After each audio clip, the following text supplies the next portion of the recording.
Ayan mga karos, good morning. Yan, good morning. Bali, December 26 po ngayon. Yan, araw po ng Biyernes. So, bali, ito yung araw ng huling bakasyon natin galing po sa Christmas. Tapos, babalik tayo ng December 27 hanggang December 30 para sa last day ng pasok natin. Bali, yun na yung pinakahuling pasok natin, December 30, ngayong taon 2025. Ayun mga karos, meron nga po pala akong sinave na comment. So magre-react ako rito, magpapaliwanag ako. Meron kasi akong in-upload na video do sa Rego de Diyos. Tapos ang title kasi nun, medyo napakalayo niya sa napakalayo nung title dun sa content ng video. Pero may kinalaman pa rin. Ngayon, magre-react lang ako kasi hindi ko to nasagot. Minsan po kasi mga karos sa content video natin, doon tayo nakakakuha ng i-content natin sa mga susunod na araw. So, kagaya ng ibang mga vloggers, ganun din yung ginagawa nila. Doon tayo nagkakaroon ng idea sa mga comment section natin. Kaya ito, magre-react tayo. Pero bago yun, ipapasyal ko po muna yung pamilya ko, sila Kuya Aki, si Chanel, at saka si Mama. At sasamahan ko po muna rito sa Bite Center, sa Animal Bite Center. Ayan mga karosa, po sa inyo yung video na to and enjoy watching po. Let's go! Tara! Chanel. Okay, bali ito nga yung ating huling araw ng bakasyon. Pagkatapos po yung Pasko. Ayan, mga kasama natin si Kuya Aki tsaka si Mama. Tapos si Mrs. nga po pala ay nagpunta po ng Fairview dahil nakalabas na po yung papa niya. So pangalawang beses na pong nadala po sa Maylang Center dito po sa May Quezon City yung papa niya. At buti na lang bago po magpasko ay nakalabas. Ayan, hindi po natuloy yung lakad namin. Sabi ko papasyal sana kami. Anyway, meron pa naman po tayong last 3 days na bakasyon pa. Pagkatapos lang po itong Pasko, may pasok tayong 3 araw. At may bakasyon naman po tayo ng 3 araw pa rin pagkatapos po ng ating bagong taon. Ay si Mama, si Kuya Aki. Bali, ang gagawin po natin ngayon, nakagat po kasi si Mama ng pusa. So bali, nag-undergo siya ng vaccine.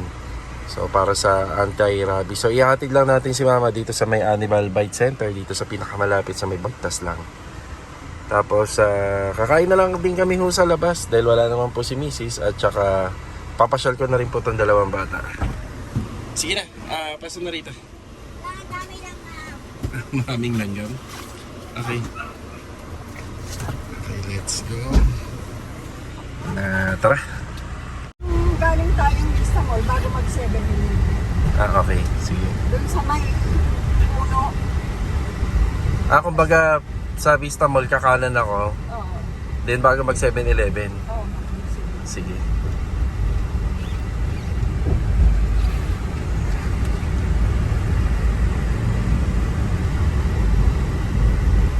Yung iba may pasok na, no? December 26 pa lang. May pasok naman talaga. Tsaka Lunes, Martes, wala na. Holiday na. Holiday na sa Martes. Rizal Day.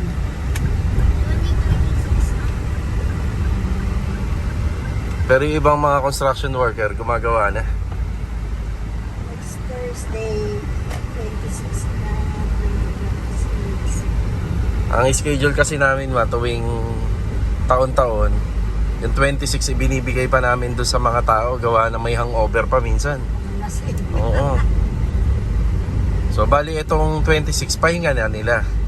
Papahinga sila buong araw para 27. May pasok sila bukas. May pasok na kami bukas para normal na. 7, 28. Hanggang 30. Nung konti pa lang kami, hanggang 31 nga kami. Nung lilima lang kami noon. Ang pasok namin hanggang December 31 kasi onti lang naman kami. Nagka-half day pa kami.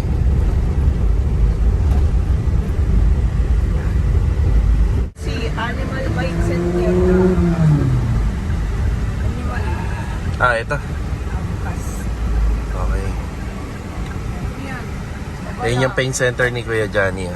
Dito lang pala. Malapit lang. Sige ma, dito muna kami. Hintayin ka namin. Yan.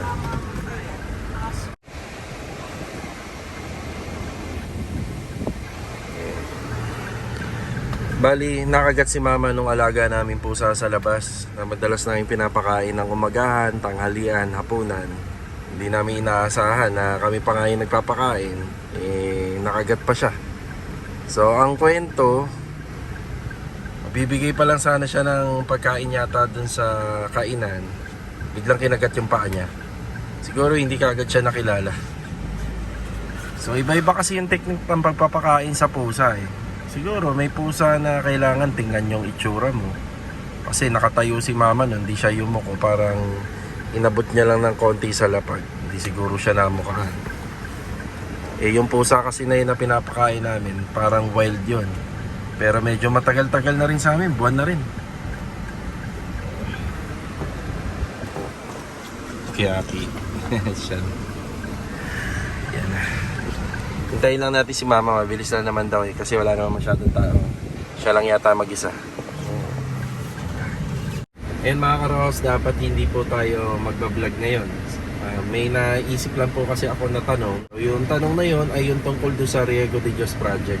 At ito yung title na ginawa po natin ng ongoing project pa lang po natin doon. So ito yung title, medyo nag-comment siya dito, medyo mahaba yung comment niya.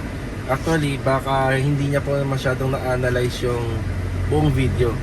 Meron po kasing viewers na hindi naman po talaga nanonood ng vlog. Nakita lang nila yung title, tapos biglang magko-comment na lang. So kung ma-analyze nyo po talaga yung video, mapanood nyo, malalaman nyo kung ano yung tunay na mensahe ng vlog. Malalaman nyo kung ano yung kwento, or yung, kung ano yung gustong iparating ng vlogger, or nung nagsasalita dun sa video. So gusto ko lang po sana mag-react tungkol dito sa comment niya, kasi medyo nakakabahala din dahil marami rin po tayong nagiging kliyente at meron din po tayong mga viewers na gusto rin magpagawa po sa atin. So baka isipin po nung iba, namimili po tayo ng kliyente. So hindi po, baka isipin po ng iba na meron tayong favoritism. Hindi rin po. So ayan, sasagutin po natin yan mamaya. Okay na. Ayan, okay na si mama. Tapos na? Oo. Ang bilis ah. Masakit pag mapasok. Eh, ganun talaga, pag injection. Last na yon. Nakailang inject ka rito? Siyam. Siyam. Ay, siyam. O, tama siyam. Ibig sabihin siyam na beses ka bumalik dito? Hindi, ano lang. Eh, bakit naging siyam ang injection? Sa isang session, iba-iba. Unang season, 3. Okay. Pangalawa, 2. Nagulat ako ron, siyam na beses pa. Dalawa. So, siyam na turok, Oo, hindi siyam na balik. O, sige. Yan na, kakain muna tayo ng tanghalian. Alas 12 na. Ayan, bali, naisipan ko na rin daanan to Anyana Beller East Project. Yan na. Yan na, dadaan naman tayo rito.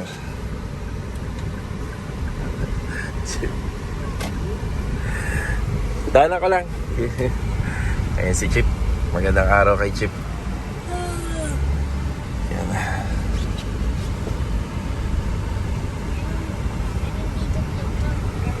Parang day off pa. Day off pa rito, ma. Wala pang pasok yung mga tao rito. Pero maganda dito mga security guards. Pero ma, ang mahal dito.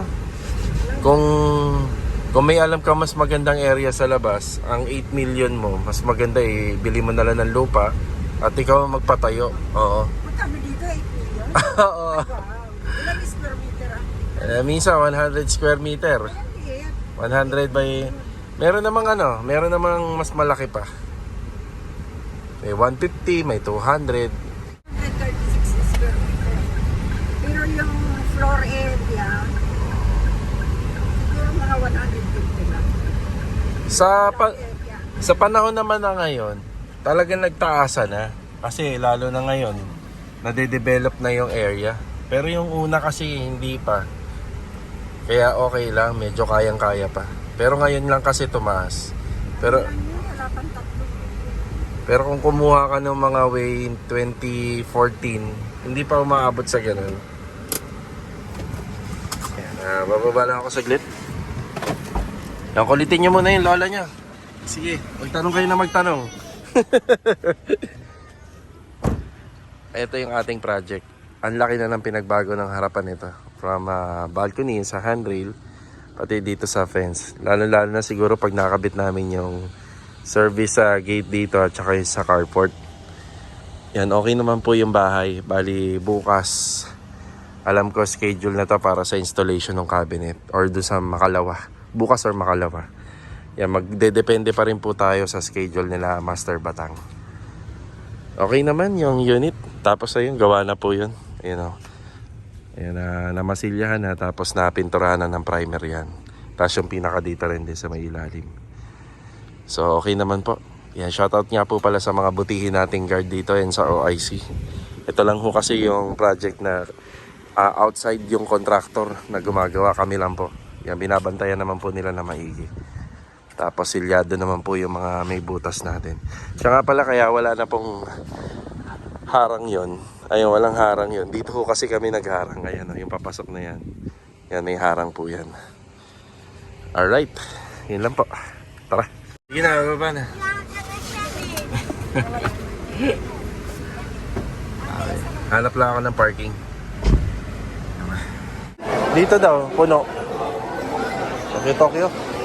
Ayan o. Bakit favorite mo rito? Ang hilig mo rito eh. No? Ayan o. Ako din. Ikaw din. Ayun o, ang ganda rin ng Japanese interior. Oh.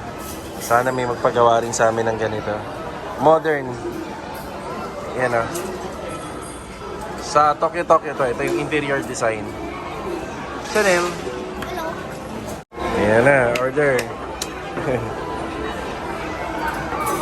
Chicken. Should I bring you chicken? Wait lang, meron pa yung kay Lola ha. Sabay-sabay tayo. Mamaya, sabay-sabay tayo. Sabay-sabay ha. Wait. Seafood ramen lang. Thank you po. Sa bagong chicken curry. Okay, order na po. Salamat ha. Thank you. O, sige na. Pray. Pray muna, pray. Sige na, pray. Okay, kain na. Sige na, kain. Yeah. Mga karos, kain po tayo.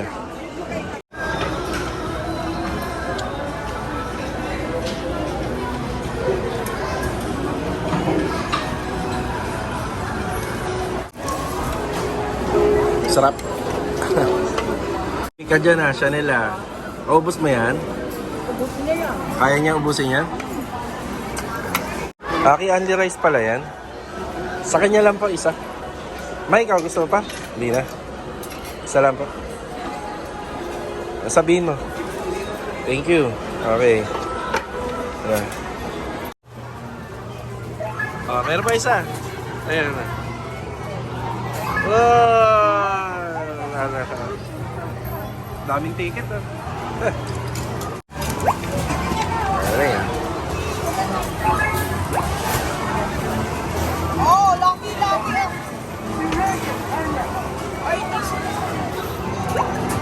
Ay, di sila. Ano? Jackpot? Wala?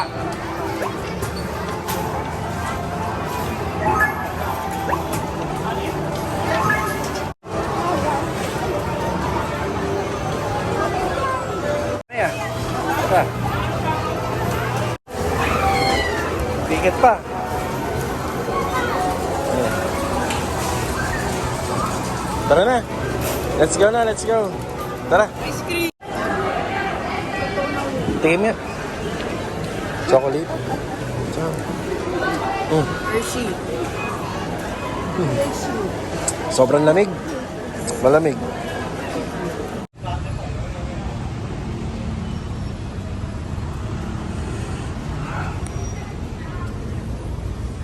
Okay, tapos na yung pasyal natin sa mga bata kasama si Mama.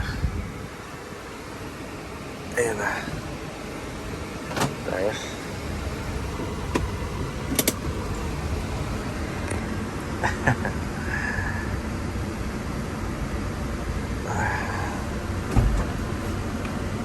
Okay, baka magkalat kayo ha.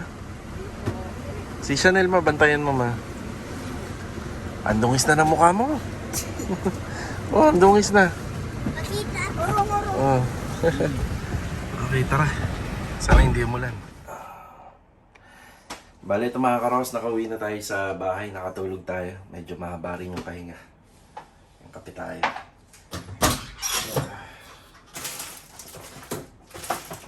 Ayun.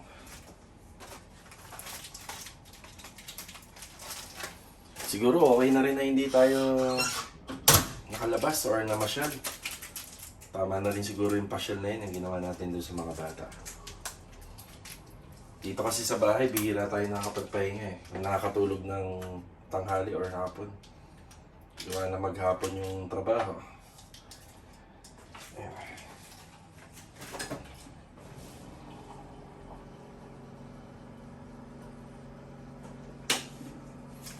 Yan, kape tayo.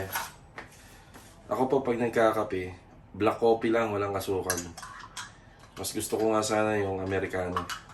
Hilig din ako sa yung sa iced coffee. Basta walang asukal, mas maganda sa akin yan. Sino sa inyo dyan yung nagkakape pag hapon? Bihira ako itong ginagawa kasi nakatulog lang tayo. Sarap.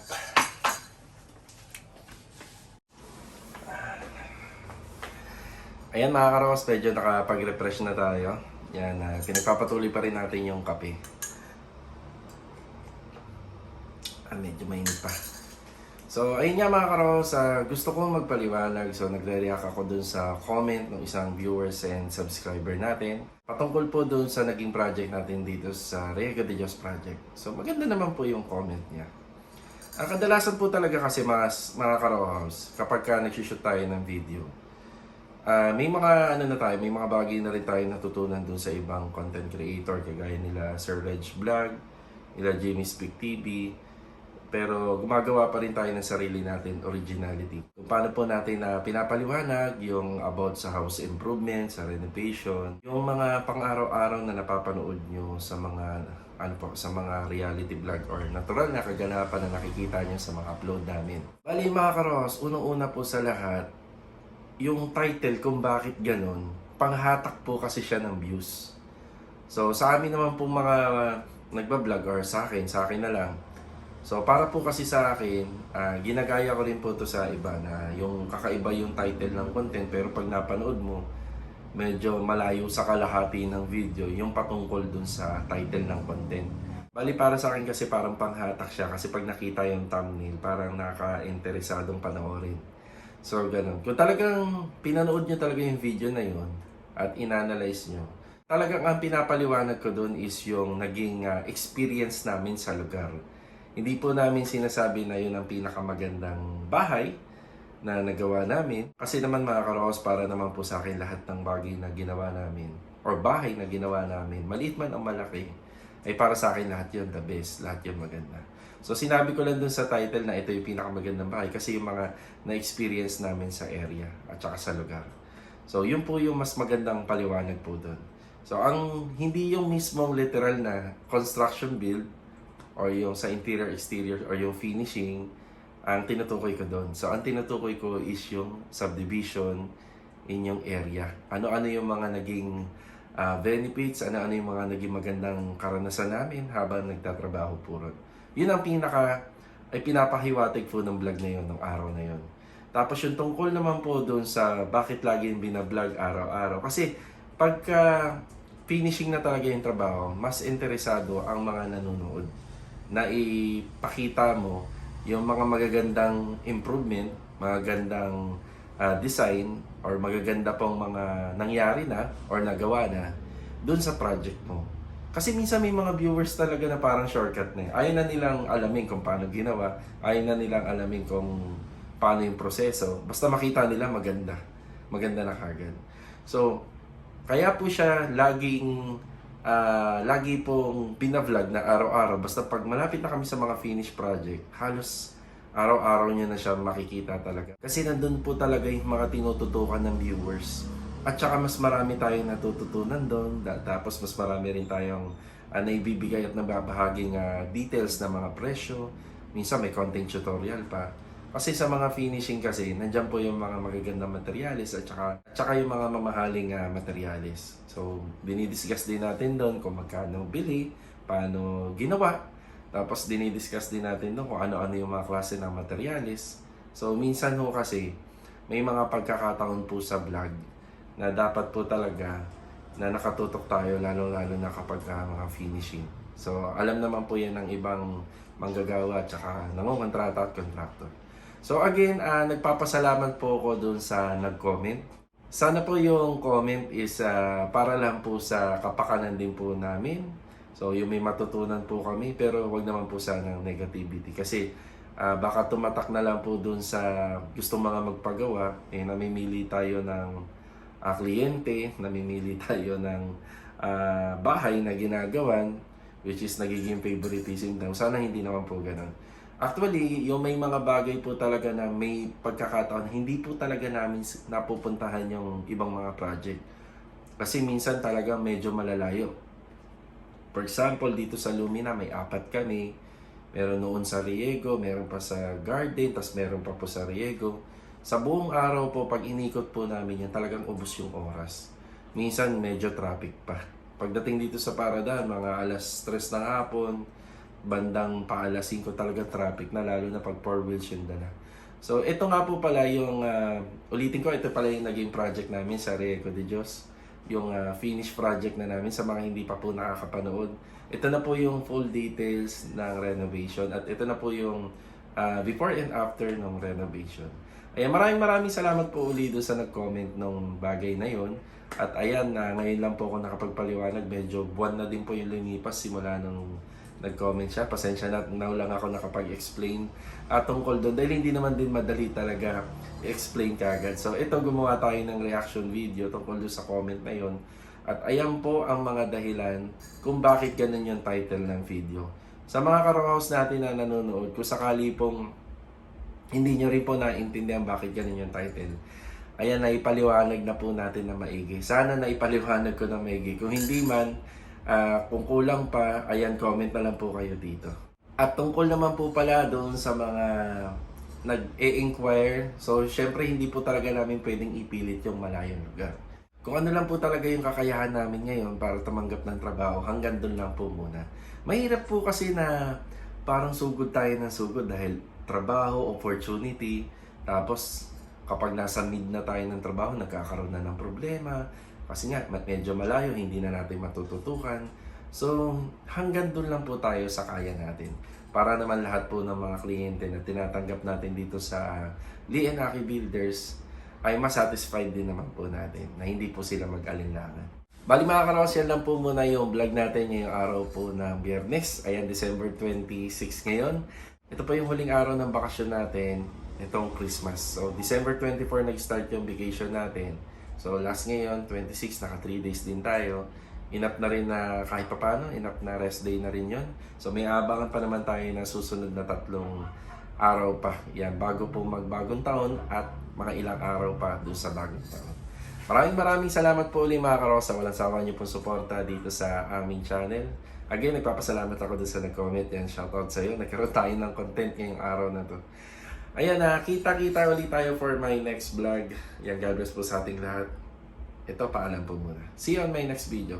Start na tayo ng pagbalik ng trabaho bukas ulit. Araw po ng Sabado, December 27. Let's go! Ingat po tayong lahat. Bye!